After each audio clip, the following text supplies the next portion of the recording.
Good evening, good evening, good evening, folks. Welcome to another episode of the Bridge with what are we tonight? The delightful twosome on here. the Oh man.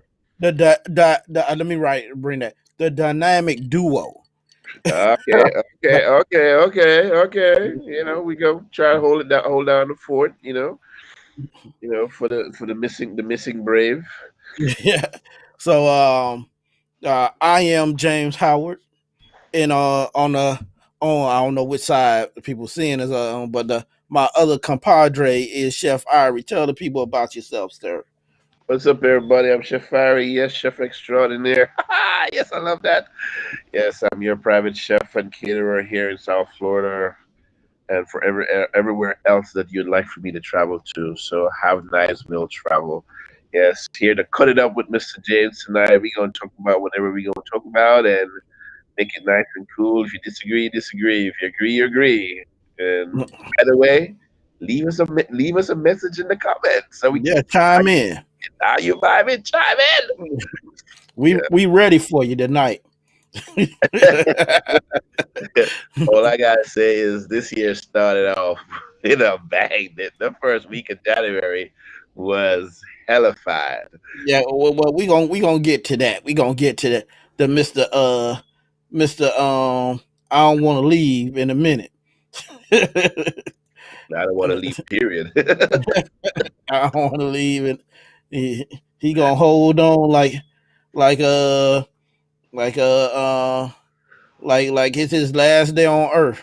Cause Well, yeah, yeah, I guess yeah, awesome. Yes, should be but fun. okay, but let's get into the haps around the world that happened in the last let's say the last 72 hours. We're gonna talk about a little bit of the sports world. Yeah, yeah. We know who's in, who's out, who won the national championship and all that right now. So let's get on to the national championship that took place last night. All right, cool. So I didn't watch the game as I was saying it earlier, but I kind of figured, that um, actually when as we were talking, and you said you thought Ohio State would have put up. I actually thought that a little bit, but I thought Alabama would definitely come out victorious, which they did. I just didn't expect that they'd get blown out like that. Um, but then of course there were circumstances, injuries and stuff on the field. So it is what it is. Yeah, yeah, and your boy showed out like he was saying, Mr. Smith, the Heisman Trophy winner. Yeah. So it's funny enough. So even though I watched the SEC, some of the SEC game. I wasn't really paying attention to Devonte Smith at all. For some reason. So when everybody was like Devonte, I'm like, who the hell is that? You know, it's like who's that? You know. So when I saw him, he good skill set. You know, I guess I'm sure he's definitely gonna make now the jump to go to NFL. But at 6'1", 175, he's gonna need to put on a little weight. I think.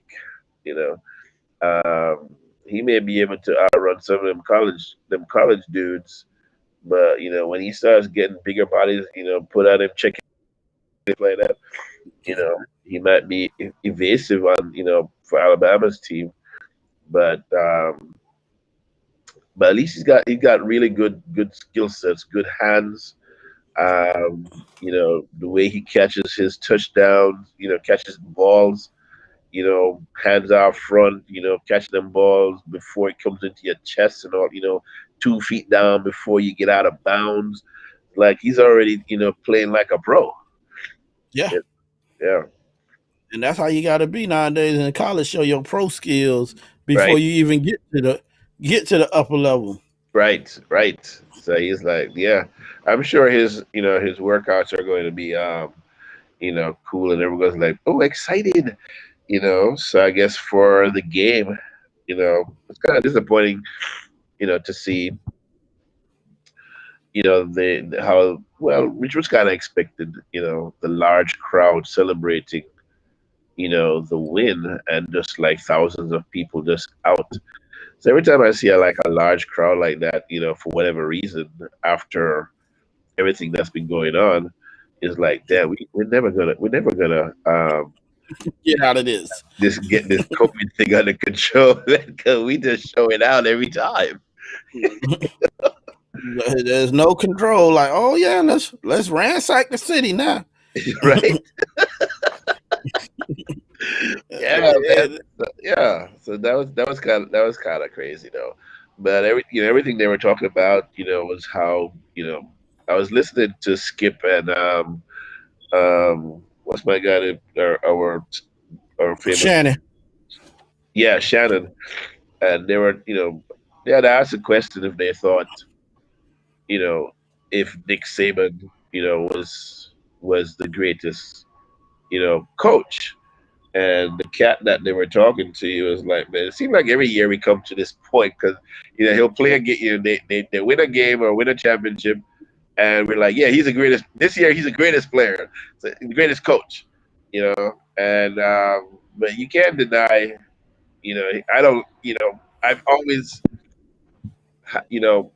being a Miami Dolphins fan, whoever out there want to hate me for that, um,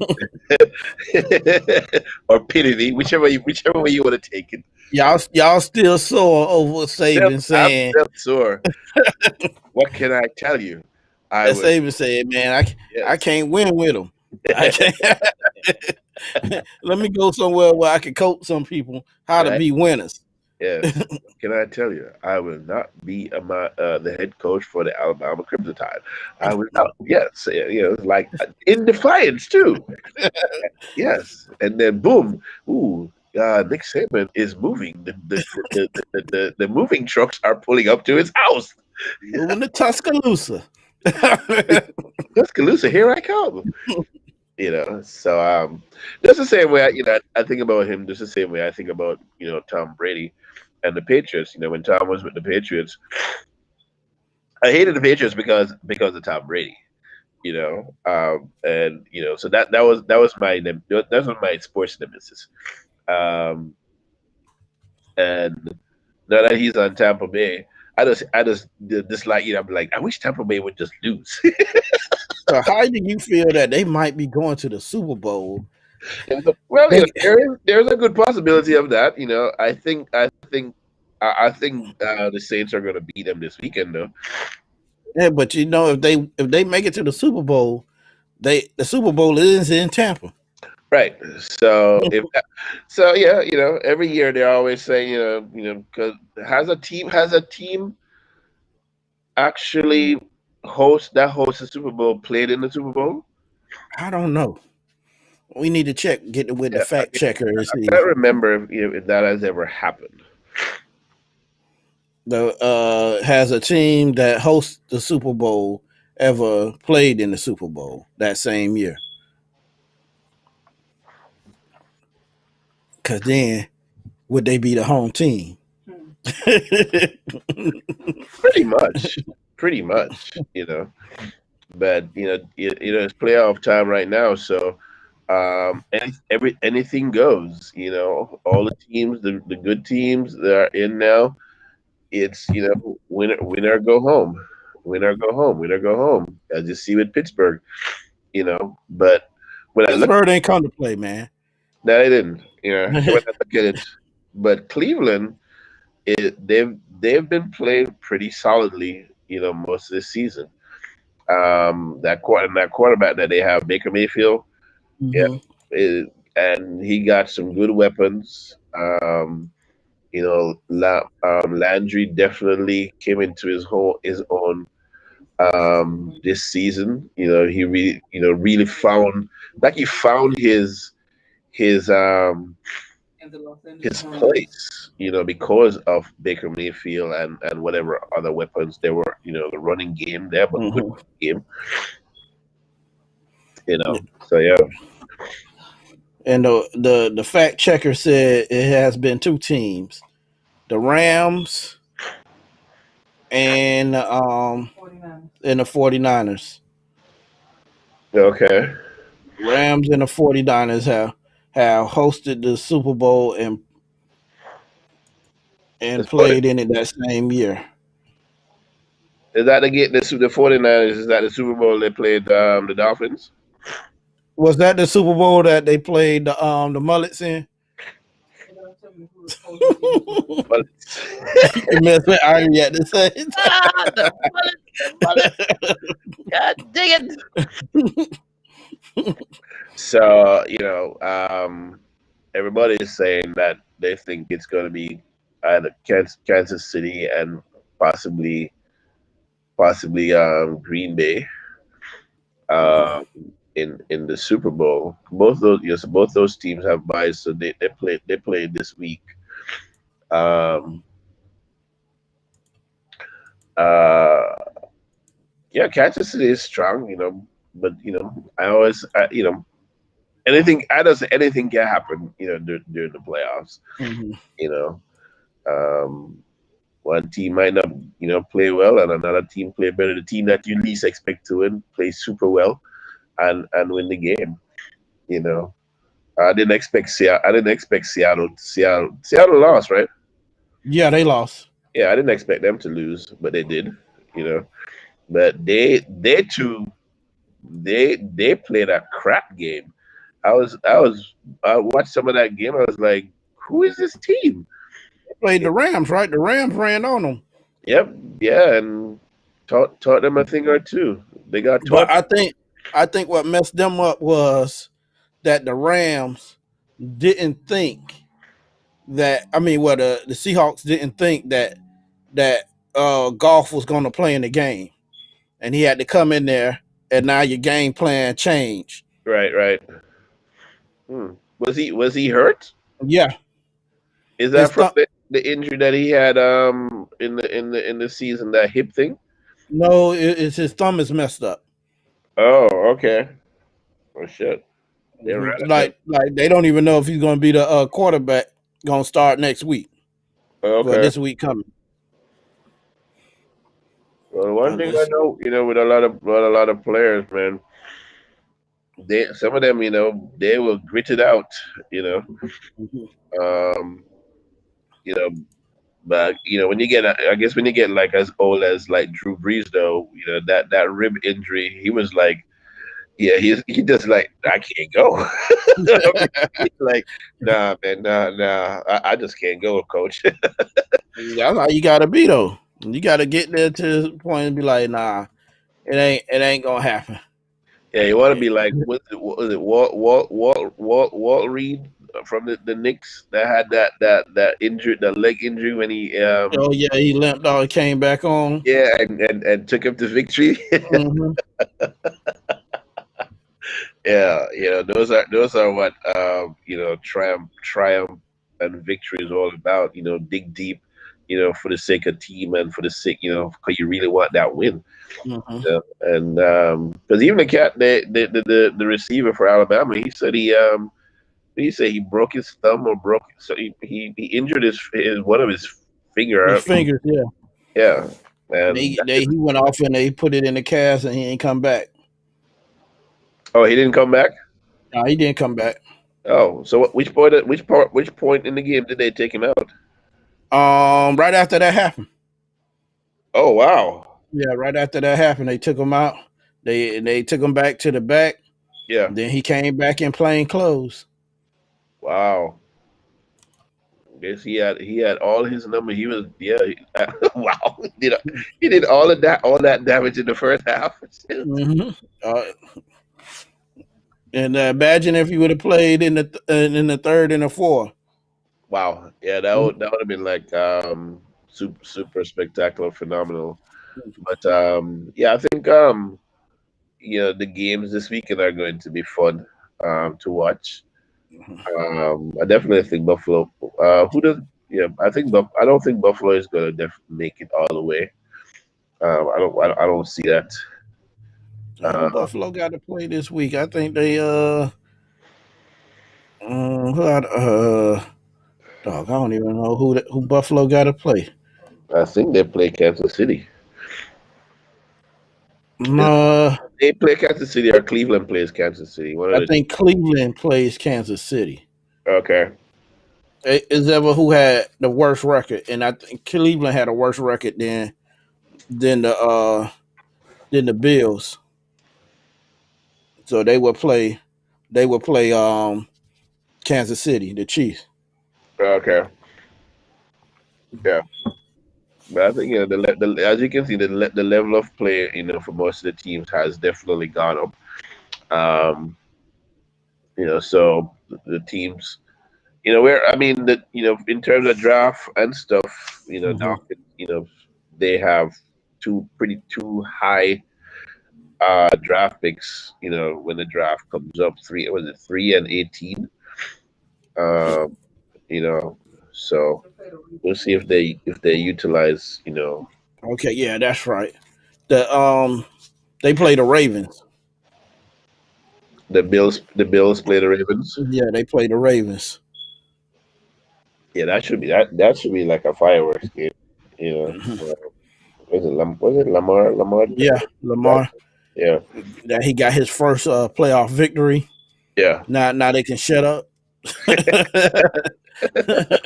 That he can't win yeah. the the big one.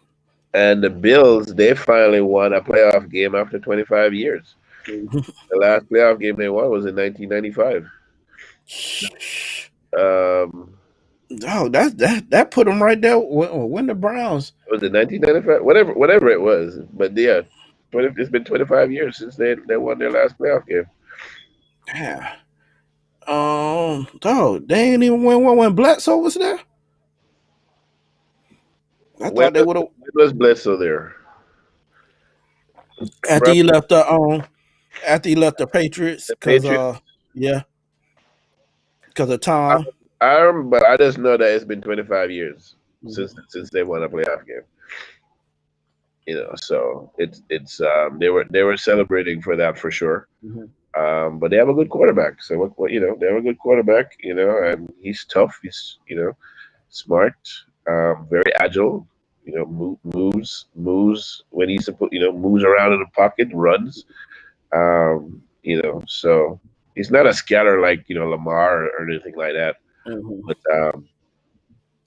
yeah, it should be a fun game to watch. I definitely. So let's Hmm. go ahead and slide into what we really need to talk about. What the people um been clamoring about all over the world Hmm. about the United States and the Capitol riots, or as some people would say, the revolution, Oh, or I would say treason. boy, I tell you, and guess what? It was televised. The revolution was It was televised. televised. It was live streamed.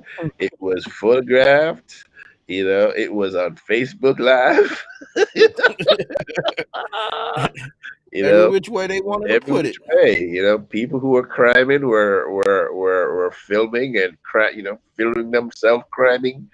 I was like, yo, wow, but so the interesting thing about this one is that going back to black and white, and people are saying, why does everything got come down to black and white? Well, we live in a country where everything is always going to be about black and white. It really is. It's inevitable. It seems like it's unavoidable, but from the way how it unfolded to how it was happening to the things that happened or didn't happen, when you compare it to the other instances that occurred last year, especially there in DC, you got to wonder, what if this was, those, protests or what have you occurring. And someone asked a question, and I say, yeah, it would be a lot of dead people. There would be a lot of dead people, a lot of arrested people, a lot of hurt people. It wouldn't have gone the same way. My biggest problem is how they try to act like they didn't know this was going to happen. And I said the government, how the FBI said they're investigating. I'm like, y'all knew this was going on before they even showed up. Because I'm going to say, as a government, you didn't have people in place inside these organizations that knew what was happening and telling y'all what was getting ready to happen. Because Right. before Black Lives Matter even showed up, they knew what was going on, and I'm pretty sure Black Lives Matter didn't come to them and set up a schedule with them. But I didn't, you know. And so, which is interesting because all the chatter, some of it was on Twitter, but most of it was either on Parler or Telegram, all the other, sort of far right platforms. Mm-hmm. And on those platforms, there's no holds barred in how they speak. Mm-hmm. They're not saying, they're not coding anything. They Mm-hmm. were out there saying, we going to the Capitol and we going to, we're gonna bomb rush the Capitol. They were calling for people's heads in these chat rooms. So the chatter wasn't vague. You Mm-hmm. know, it was very, you know, um, deliberate, and it was very intentional. And they were telling you exactly what they wanted to do, what they were going to do. Most of the things they did, and some of the other things, because of circumstances and what have you, it wasn't successful. And I think a lot of people, look at it as, well, it was just a protest, and but the privilege that is handed or is given, to the people who were there, they truly believed that they could just go and crime and be destructive, and maybe walk out and grab some people, and it would be okay. Mm-hmm. Would be a okay. Take off work. Let's go be insurrectionists. Let's go march to the Capitol. Bust some head. Um, defecate in the Capitol, pee in the Capitol. You know, um, yeah, and it'll be okay. We'll just do this, and then we'll just go home, which they did. They went home. And people just did all this madness, and they went home. Nobody did anything. Nobody, and you're just like, wow.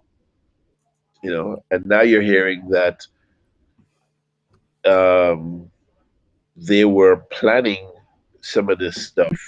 The rally. There's a guy that I just saw it on the news earlier, that he was um, he was talking with three representatives there, Republican representatives, planning the rally. Yeah, but my thing is how Agent 45, the orange one, sat there and spurred everything on, and then wants to sit back and say, um, that he didn't. It wasn't his fault. It's never, it's never, but James, it's never his fault. Okay, Oh, I know that. no, he was gonna come. No, it's not my fault. And then he comes out and say, "Oh yeah, people saw my speech and blah, blah, they thought it was perfect. It was appropriate.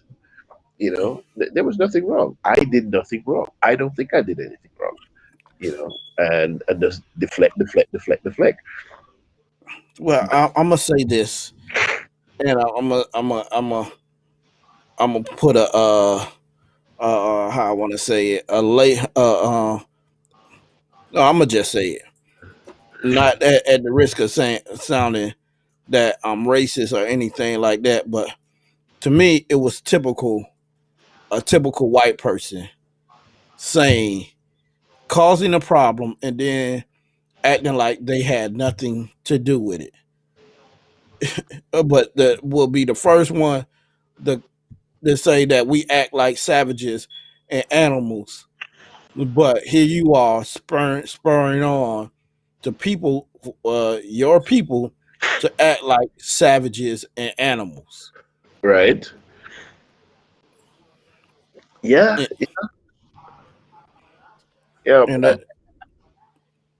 go ahead, yeah, Ari.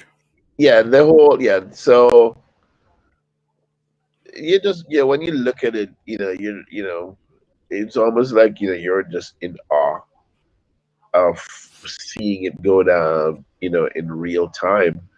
When you look back at the videos, you look, and that whole thing about blue lives. So they truly expected that the cops were going to be on their side. That's what was. But they showed that Blue Lives Matter. They didn't care. They didn't care about that either because they was in there beating They up the were cop. beating up the cops. They were beating this one cop. He was unconscious on the ground, Hmm. and they were beating him right there on the stairs. With the same flag that they were telling us that we're desecrating. They were beating him with flags, beating him with flag poles, beating him with stuff. As he stated, but blue lives matter. What about blue lives? All lives matter. Blue lives matter. You Hmm. know. Yeah. So that just it tripped me out. To see that. Just the blatant hypocrisy of and the whataboutisms uh, that took place there.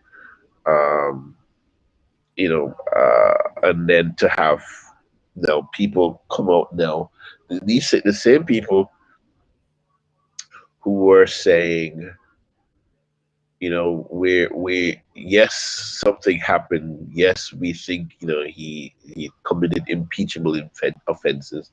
Now they want to sweep it under the rug. Oh, let it. We shouldn't impeach. We shouldn't this. They're the ones now that are calling for unity. It's like, where was this call for unity when all these lies were being told, were being spread, and they you could feel the tension, you could the rope, tighten. You can feel things tightening, before the elections and definitely after the elections. You felt that things were getting tighter, and the unknown when it came to the runoff election on January 5th. Nobody knew what was going to happen, you know. And at best, some people thought it would be a split. At worst, they would think that we wouldn't have won either seat, you know. And I think they didn't expect. I don't think they expected um, to have both seats, And Well, I say that shows that the people were truly fed up, and that it was time for a true turn for democracy. right, you know, I laugh at at how Trump turned on his own folks and started just calling them names, saying how stupid they were, and others. And I'm like, but these are these are the people in your party. I'm like, one moment you praising them, but when things are not in your favor, you're like a kid throwing a damn tantrum. but the remarkable thing though is, as the leader of the country, this thing is going down in real time, and you're sitting there watching it for the first 6 years. You're there watching it yourself.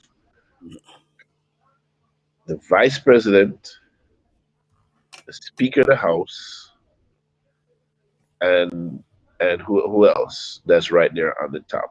Um, Whoever the first three people are were were there, Mm-hmm.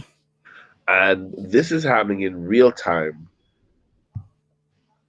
You're hearing people say what they're saying about the vice president. They want to find him. They want to hang him. He's a treasonous bastard. Blah blah blah. We want him. We want him. And no aid. You don't even pick up the phone and say, "Hey, is my vice president okay?" Is people are the members of Congress there, the people in the Senate, the people in the same. These are the same people who who stood by you for the last 4 years. And so when I saw something like that happening, I was like, there has to be some inside. some inside work going on because it was just blase, to most of them. Like, Mm. so just a little protest. Who cares if they find the vice president and actually hang him? Because my question is, one of my questions is, when you're out there on the plaza and you see them erecting this hangman station, it's that was a hanging station. They built stairs, they built the deck, they built the pole, they put up the noose. So all that's left is for you to march somebody up on the stand and put them at the noose around them neck and pull that rope. So when you're seeing that happening, is someone not saying, "Man, you know what? Why? No, nobody says anything. Nobody did anything. You know, Because they and was waiting. It's I'm gonna say it shows the reflection of America that nothing has really ever changed. That it was still deep down the same philosophies that they had when they was out there hanging black folks.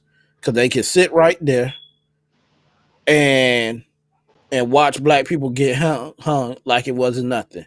And right, if they would have brought somebody out and hung them, they would have watched it just like it was nothing. just like they did, it would be just like how the term the whole hanging vibes took place back in the 20s, in the 20s, 30s, 40s, 50s, Mhm. and even to this day in certain places where people are being hung, and they're talking about black people are committing suicide by hanging.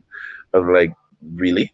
But yeah, they would just watch as if this was the Sunday afternoon event, the main event. We're going to hang you know you know um, a black person, and we will sit and enjoy and have drinks and cheer. Yay!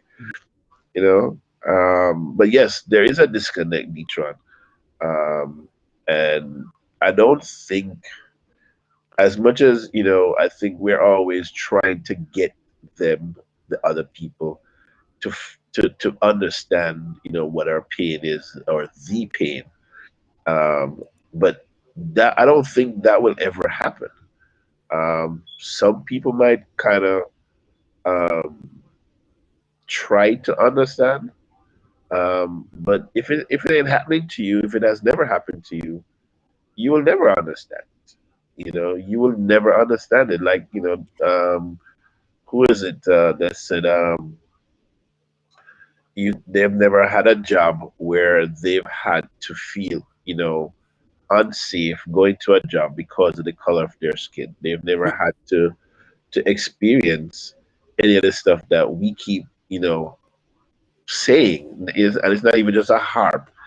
It's bullhorn to, hey, these are the atrocities that are being committed against us, and every single time, you know, it gets pushed off to the side, um, and everybody wants to sweep it under the rug. Oh, it's not a big deal.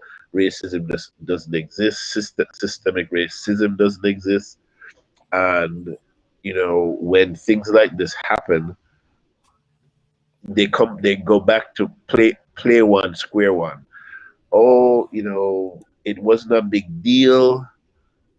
We should get the country back together, and really nobody. So if you're not holding anybody accountable, guess what? It's going to happen, and it's probably going to happen on a larger scale now, and more frequently. And I think, and that's one of the things that I see happening now, because the seeds have already been planted. They've started to germinate. They have germinated. They're growing up, and there's nobody really that was saying, stop. You know, it's free range. And they feel very empowered because there's nobody there to check them. They're not afraid of the police. They're not afraid of, I guess, legalities, if you would. So it just feels like it's open season, you know. Yeah. Well, Irie done lost his lighter. uh, but the pick up on what you were saying, that how they said they're calling for unity, and and let's come together and work together. But if you never call, hold anyone accountable, how can you? How can we come together and work together if no one is ever hold accountable for for their mistakes? Well, the interest is not to work together. Um, you know, as you can see, it's it's like the whole smoke and mirrors thing. You know, um,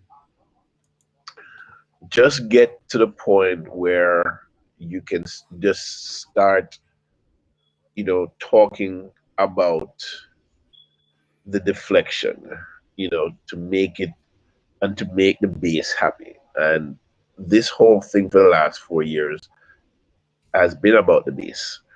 And they are beholden, to the base. And to have people that have been elected to serve who don't serve, I think it's an atrocity. For to being a government official, being, these are the people who are making laws for us, for black people, for Chinese people, for white people, for Indian people, for everybody that lives here, in these United States.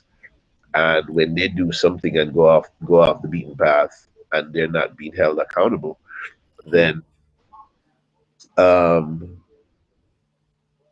the things that have already happened, not only will they continue to happen, but they will, like I said, will happen even more frequently now, because you have the protection of, the people.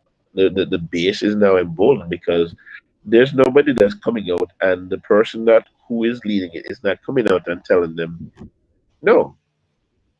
So they are very emboldened right now, and I believe that there are things that they are planning, for next week. Some of it might pop off, um, and not just in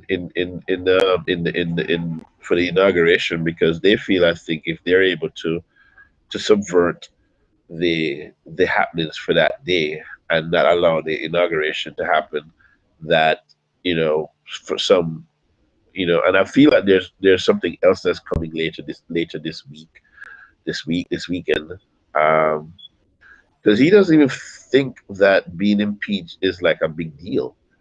He doesn't think that if he gets removed, if they were to enact the 25th, which they're not going, which, vice president is not going to, because, he still has to go and cuddle and get his head rubbed by mother. Um, so, that's not going to happen. But, when I look at him and he's talking, you see him talking to the media, unless he's just the best actor in the world when it comes to what he says out in public as opposed to what you hear them say is happening behind closed doors. Um, he doesn't seem phased by it at all. Because he You know, doesn't care. He you know? has no empathy. You know, he doesn't. He has proven that he doesn't care about any of his actions and how it affects others. And He that is very sad. It's a sad thing. But as he says himself, it is what it is. But um, they knew that going in before he got. They knew that. They knew who he was. They knew everything about it. Even before he got the nomination, everybody knew exactly who he was. Um, and as an immigrant in this country, um, not only do I feel it for myself, but I feel it more for people who were born here. I feel it a lot more for Black people who are born here in this country because I'm sort of receiving or feeling the pain kind of secondhand. It wasn't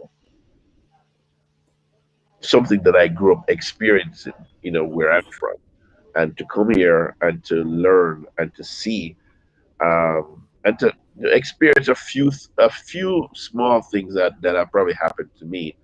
But people who have grown up in places like where you're from, in Georgia, Arkansas, you know, all Mississippi, Alabama, all these southern places, South Carolina, and the atrocities that happen to us black folks, in this country. And Uh, I'm gonna say this to chime in right quick. All right, um, and sometimes people forget because they live here in Miami that they really are in the deepest part of the South. And if you lived here in, I say up until the '80s, the late '80s, this was still the South. You had those good old boy mentalities still running around here. Hell, the Klan still marched here in the '80s. right, right. So it's a it's people fail to realize that when you talk about Miami, they look at it as part of the Caribbean. Yeah. Yeah. uh, Well, one of the things that we what talk about, our uh, listeners just said, the dirty South. yeah, the dirty South, right?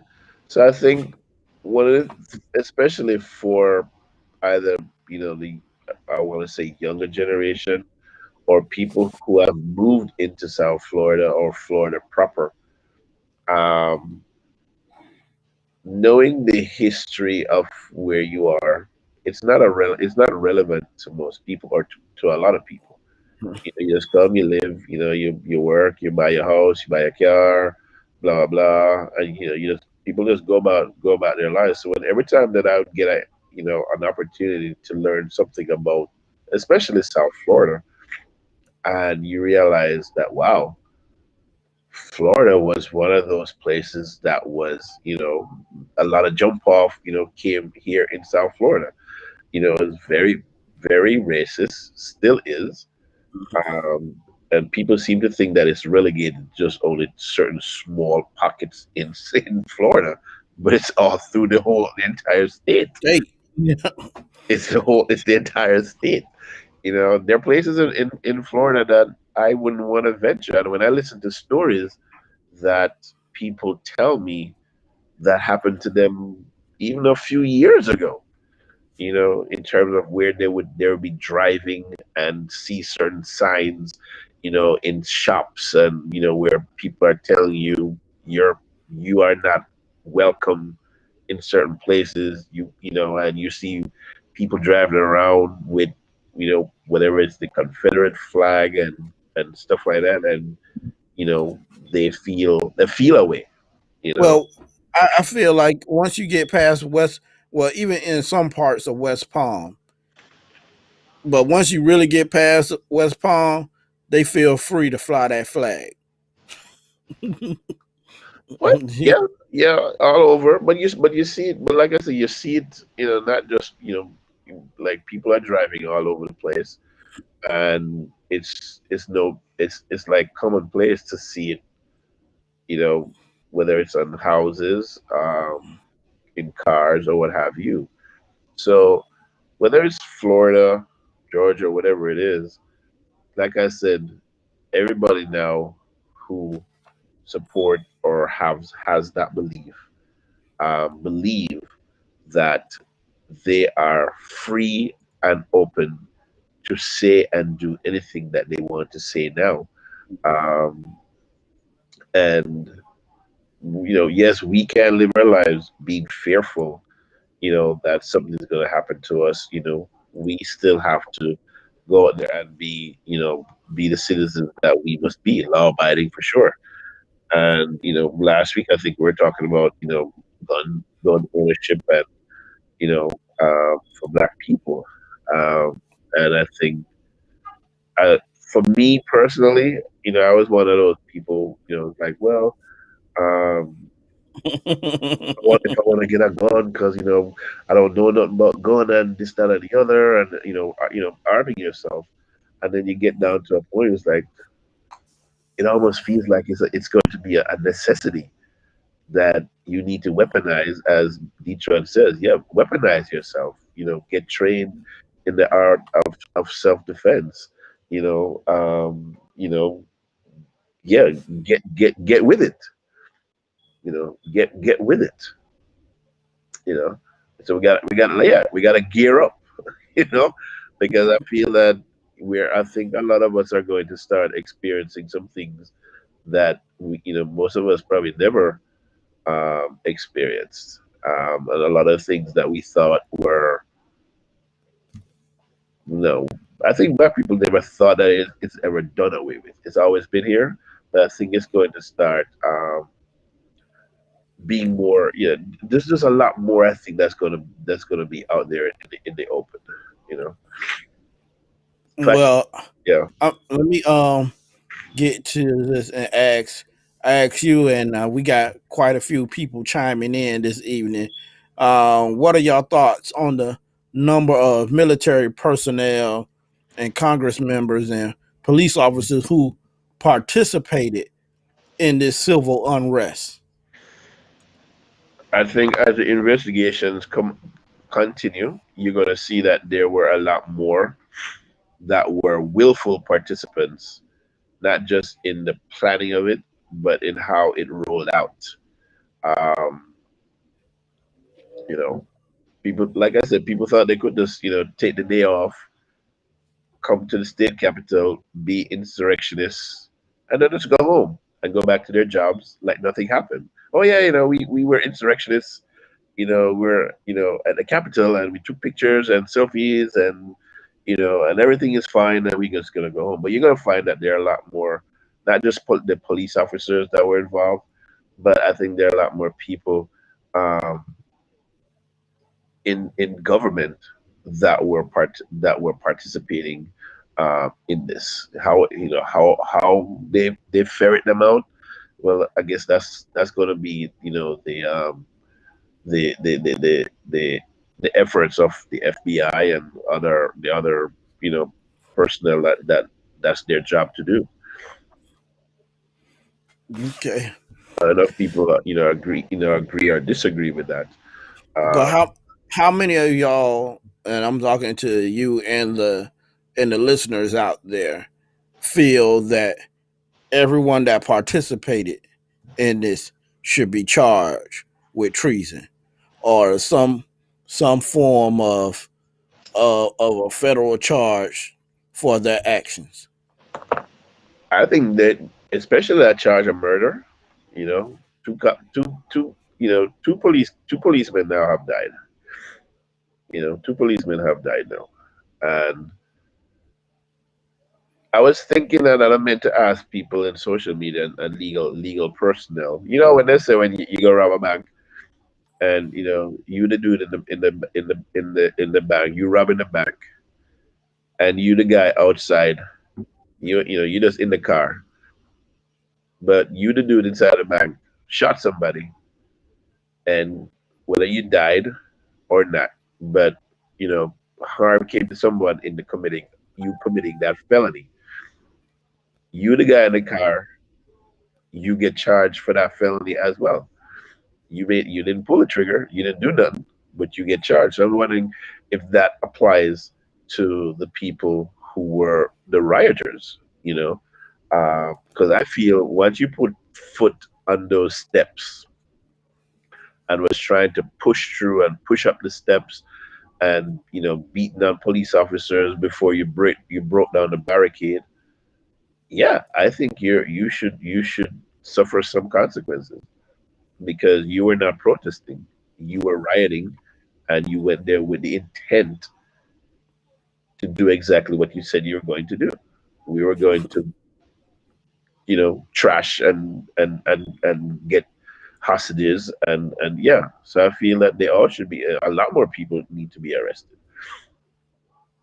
Yeah, well, I'm laughing at a comment when they said they were protesters, not rioters.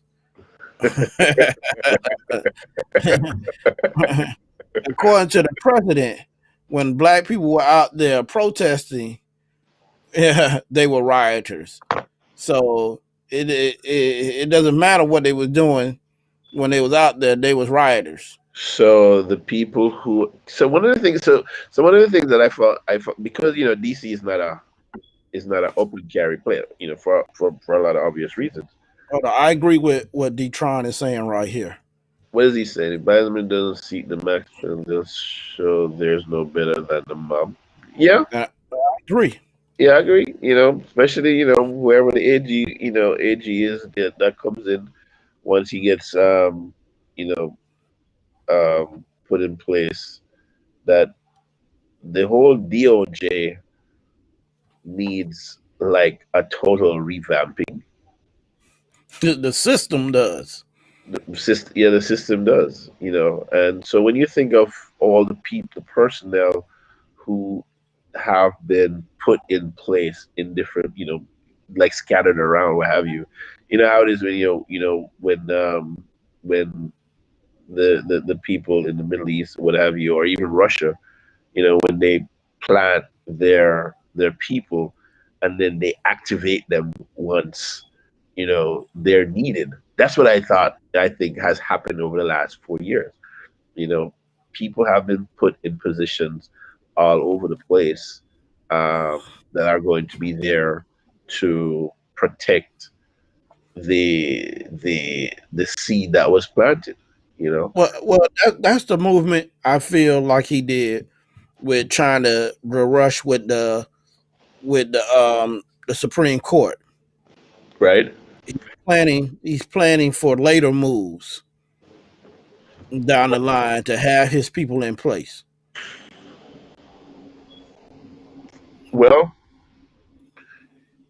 he one of the thought for him was, I'm going to make sure that these people are in place and they're going to protect me, um, once this election thing, and all of that sort of blew up in his face. All the court cases that they took, challenging the election, every single one of them blew up in their faces. And the thought was that, okay, we have the majority on the Supreme Court, heavily conservative. Um, that anything that I do, they're the ones that are going to protect me and see it my way and do as I say. That they need, they're going to do my will. They're going to do my bidding, and that didn't happen. You know, Mhm. um, that didn't happen for him. You know, well, yeah, I'm talking and I'm reading and I'm reading at the same time. Yeah, so that didn't happen. But time will tell. That's what I'm watching. Time will tell what happens. I think there's a lot of responsibility for this administration to make things whole, to make things right. Um, you know, a lot of yeah. I think there's a lot of house cleaning that they have, especially in DOJ. There's a lot of house cleaning that needs to be made. A lot of policies need to be reverted and changed. But the one thing that I know must happen is that the promises that were made need to be kept, especially when it comes to what happens to Black people in this country. Um, you know, when you look at Georgia and the election, the general election went off, and immediately after the election, they were starting to try to to do some of the things again to put in place to subvert the runoff. So it's as if they really couldn't sort of openly do anything, um, right before the election. But now you see that it doesn't really matter. It doesn't really matter, um, and they don't really care. They don't really care. They're going to do what they want to do, which is everything to remain in power. Black people be damned. Everything that black people came out and showed up for, those are the things that they want to take away. They want to take away our vote, because if we vote and we allow, you know, someone to win, it's somehow considered wrong, illegitimate, fraud, you know. But black people save, black people save, what we consider, I guess, the democracy right now, because I just can't even imagine if they had taken over the house, control of the house, um, and won, and the Senate, even if Biden had won. This is like a scary thought. We wouldn't be having this conversation. And I think a lot of the things that they were planning probably would be implemented right now. Yes, yep. Well, when when you think about it, the moves that's been made down the line, he has tried to already tie the hands behind Biden and his administration before they even get started. They tried to keep them from doing the stuff that incoming president should be able to do, by his own people that he put in office. They were blocking it. Right. And that was a plan. And that's Yeah. always, the plan to handcuff this administration, and really be obstructionists. Um, you know, definitely the first 2 years for sure. And if everything went according to plan for the entire 4 years, the first 4 years, they wanted to be obstructionists. And even though we will have the slight majority in terms of the vice president being tiebreaker when it comes to certain things, it's still not a foolproof plan for what happens, for daily government and the operation of the government anyway. Because even as the minority, they can still obstruct and still block a lot of things, when it comes to having certain votes on the floor and stuff like that. They can still block a lot of things. So they still have some amount of leverage that they can utilize. But the plan was really to do everything to obstruct, this coming administration, the new administration that's coming in. So I want to ask this, and y'all can chime in out there, the listeners too, because as you see, what you input in your comments you make, will be seen by everyone. Um, how do you, what do you feel the role social media played in all this? So the things that they're trying to do, they're doing now.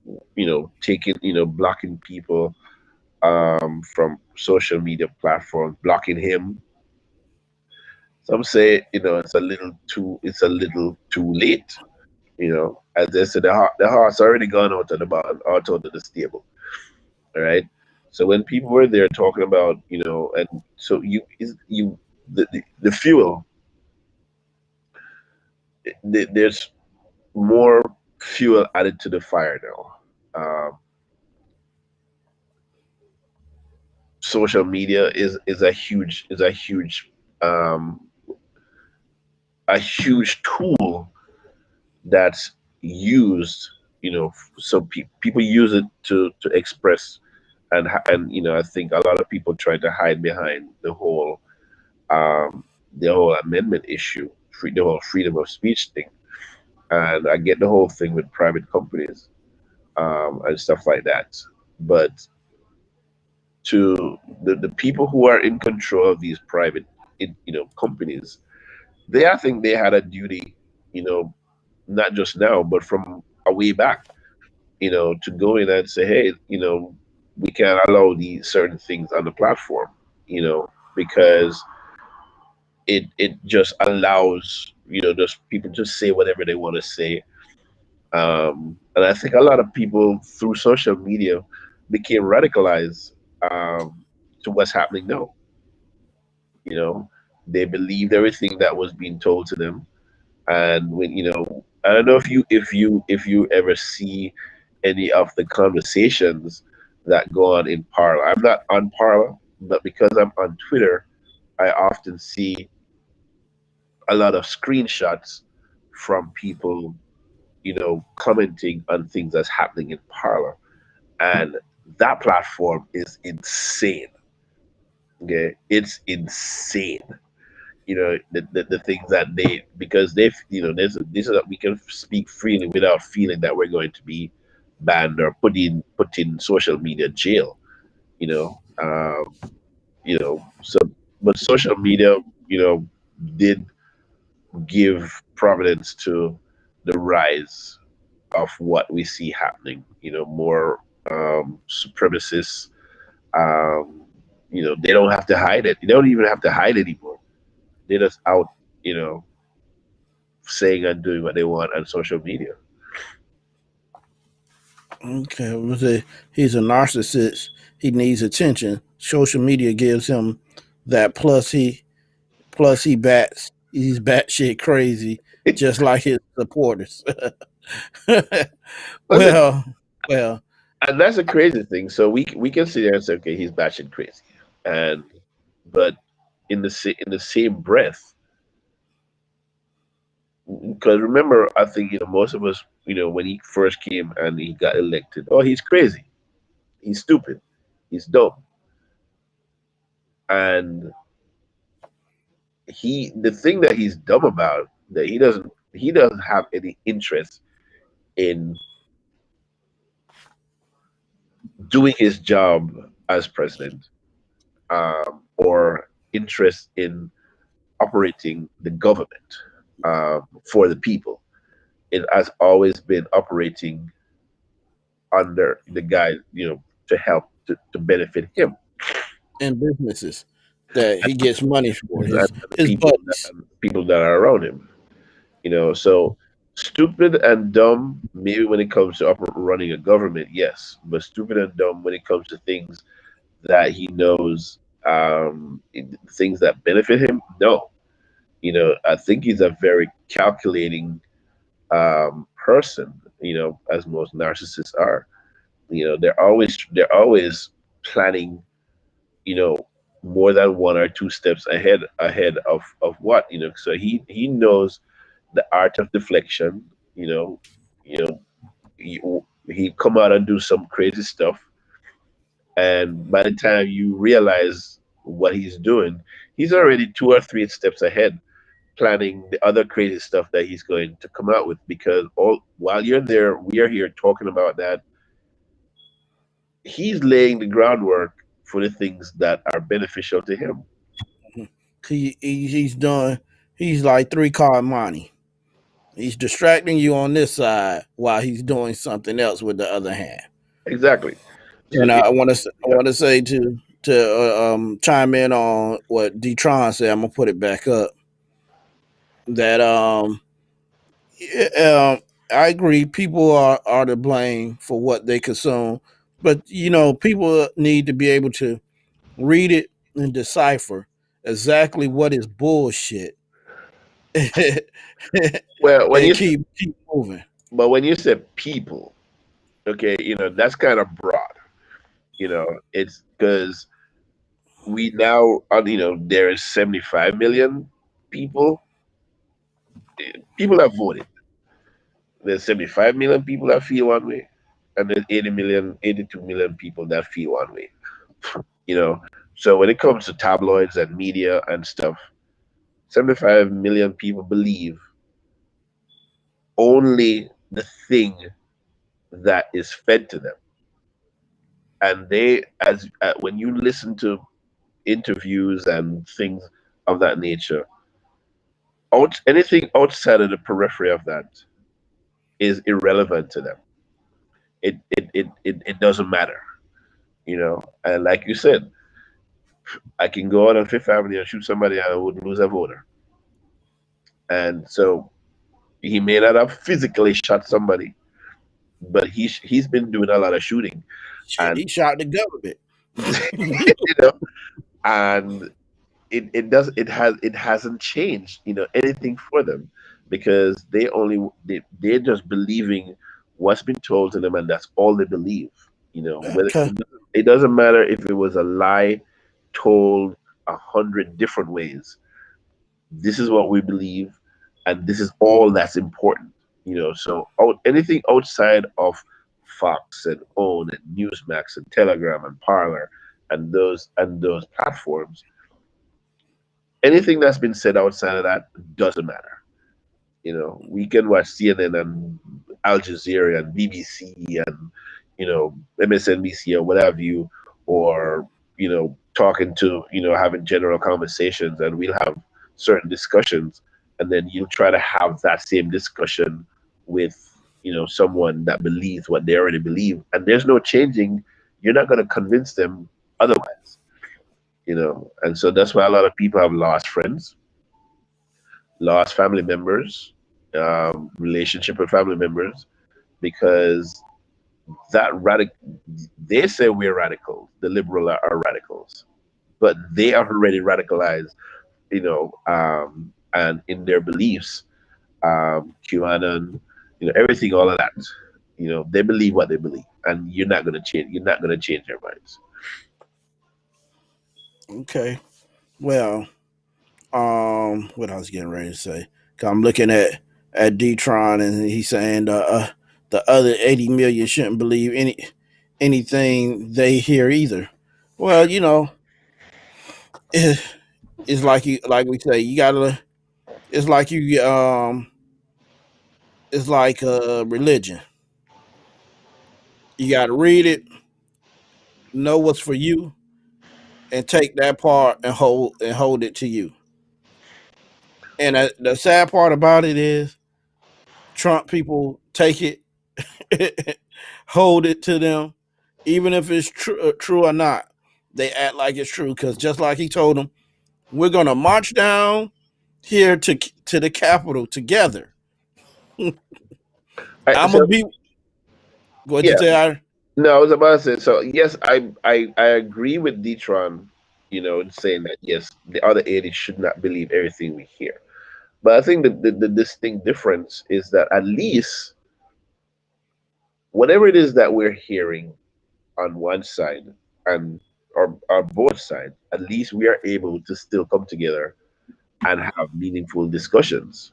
You know, we can still have disagreements in the things that we're hearing. We can still have conversations about those things that are happening or those things that are being said. We can still disseminate.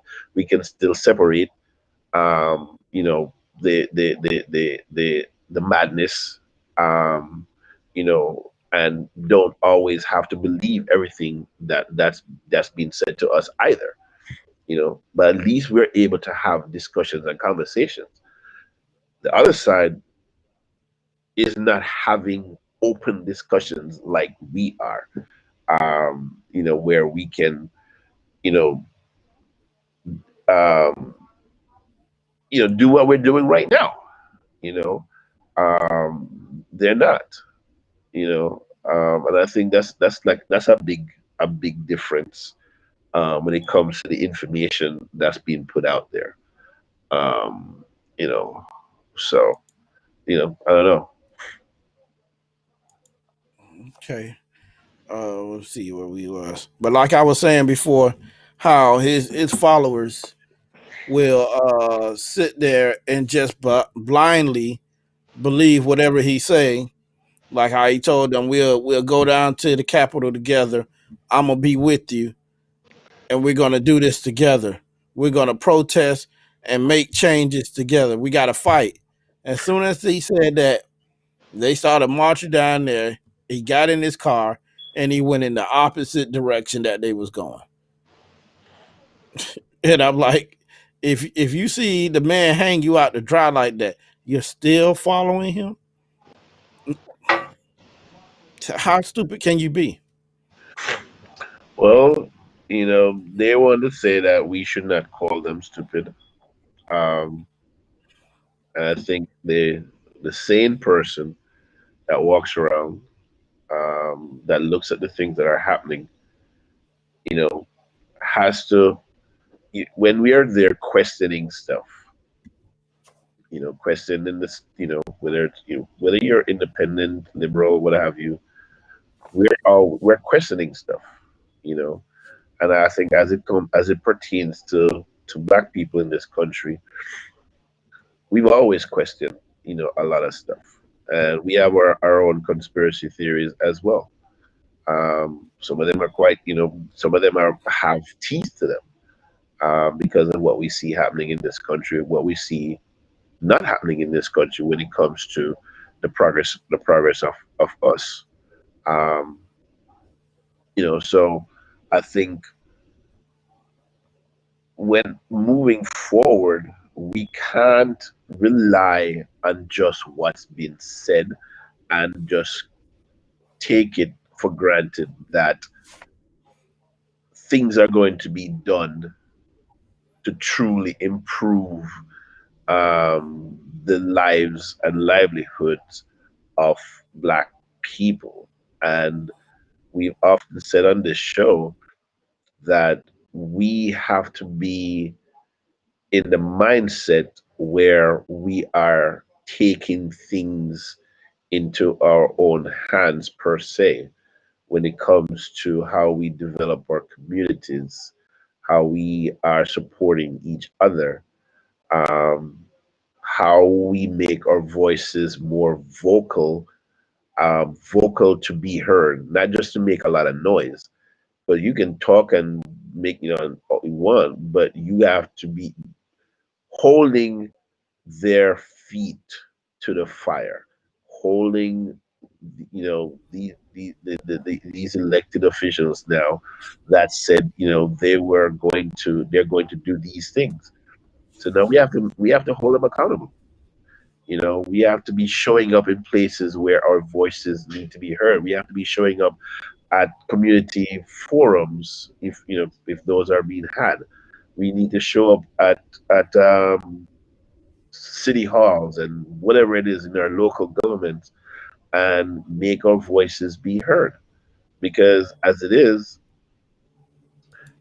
they're going to make these rules and laws and enact them, and we're going to find ourselves in the same place that we've always been in how many generations and decades that have gone before. It will always be, um, as it is what what it is. It is what it is. You know, yeah. So we need to make sure that we're there, talking to these people, uh, on a regular basis, on consistent basis. We can't be quiet and subservient anymore. Yeah, black people are not the priority of the government, but I think we gotta find ways to be trying to make a difference, start making a difference. We've seen how powerful we are as, people that vote. You can't tell me, if it wasn't for black people, um, in these swing states, that they made a difference. They made a big difference, a huge difference.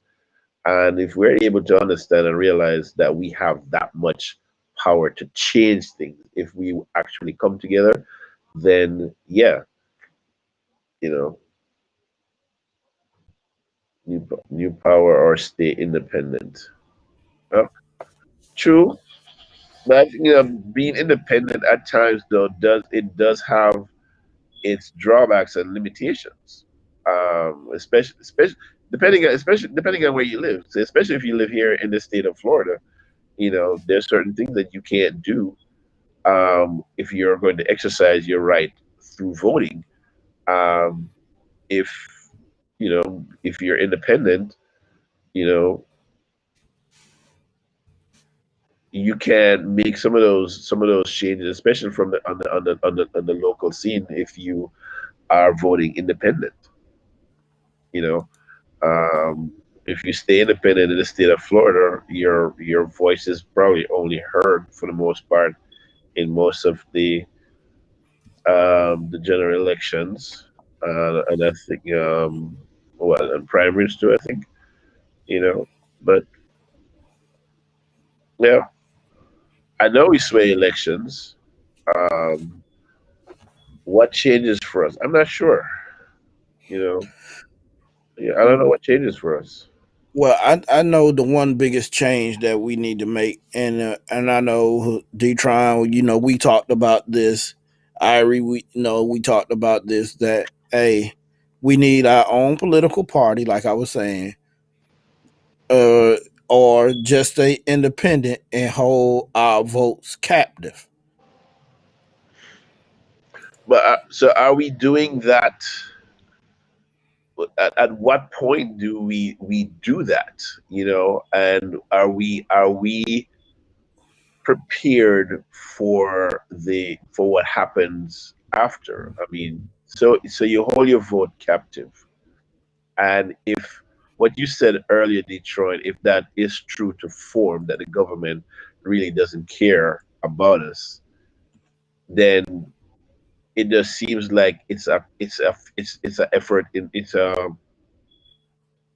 the effort is futile.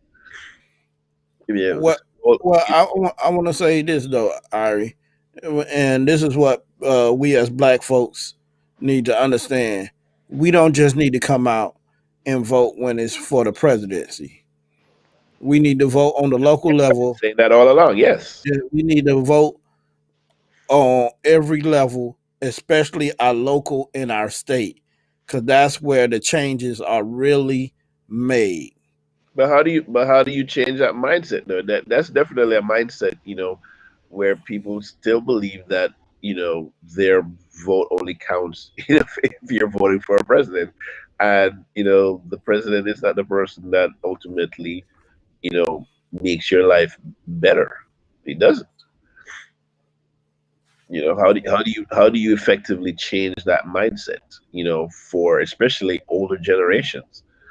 People from older than us, or around our age or older. How do you change that mindset? Where every year you have elections, and you're always doing election drives, voter drives, and there's so many people that are still unregistered to vote because either don't feel that it's going to make a difference. When you see young people, I think coming out, um, and they see a positive, and I think for them, it's a positive result.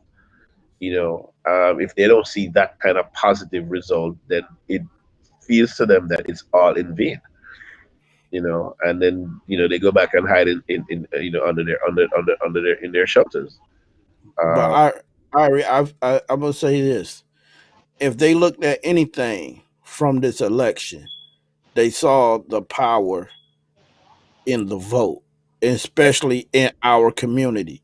So if you want to, we'll take that. Now we want to talk about the things that's happening in our community. You have the power to make those changes in our community because our vote can sway that. So we have to start enforcing it and keeping that in the community and start, like I said, telling them and chiming in every time. Hey, not just for the president. We got to talk all year long, even before the president. Hey, vote on the local level. That's the most important thing. The local level. But even before you even, as I'm sitting here thinking, so even before you get to, I'm just reading something Deetron saying about the kids. So even before you get to the voting part, one of the things that I understand right now is people. a lot of people have no idea how government works. So that goes back to teaching civics, right?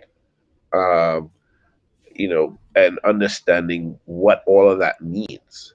And I think if the kids are not being taught that in school, and if parents or all of are not teaching anything civic related to them, then when they get to teenage year ready to voting age, then it becomes they're very blasé about it, because and even there are people that are you know 20s, 30s, 40s have no idea how the government works. um, and so for them, they'll often say, well, you know it doesn't really affect me as long as I'm able to go to my work, get my job. I can buy my car because I have dollars, and I may be financially fluid. You know, everything is fine. But I say bring back civics, bring back what we are teaching and how we teach it, and when we teach it, then yes, then we can start teaching it and repeating it. So it sticks. 6-year-old, 10-year-olds, whether you're reading the paper, you're watching the news, learning how to disseminate information, have conversations, while you're home. And I think, maybe the family unit, as most people, saw it as, that has changed. You know, People aren't really discussing political things or governmental things, or just outside of what happens in their homes. You know, to have when you it's a beautiful thing to see a 6-year-old or a 10-year-old, you know, tell you what's going on right now, because they are being educated in different ways. But I think they have parents or people around them who are instilling in them at an early age what's important, to not just to be important, learning about government, but just to be educated on a lot of things across the board, learning about money, learning about finances, learning about technology. Um, you know, these are the things that, that's the next generation that's coming up. Um, so we have to find ways. Those are the things that I think that would help change the mindset. You know, yeah, Yeah. So I not agree. not So knowing is not an excuse. Right? Well, yeah. If you go in a court and you plead ignorance, the court doesn't care. They say you should have known. They say you should have known. So I think we um, but schools have become the sort of dumping ground for a lot of parents. Let the school take care of it. Let the system take care of it, as opposed to, because everybody else has so many different things that that's more important to them. I don't know if I can't, it's not across the board thing. I know there are a lot of parents out there who are effectively instituting the right and the wrong in the kids that they're bringing up right now. But the mindset change you start to change from early. As I'm saying, teach them when them young. Teach them when them young. yeah. Well, let's say that brings us to another end episode of the bridge.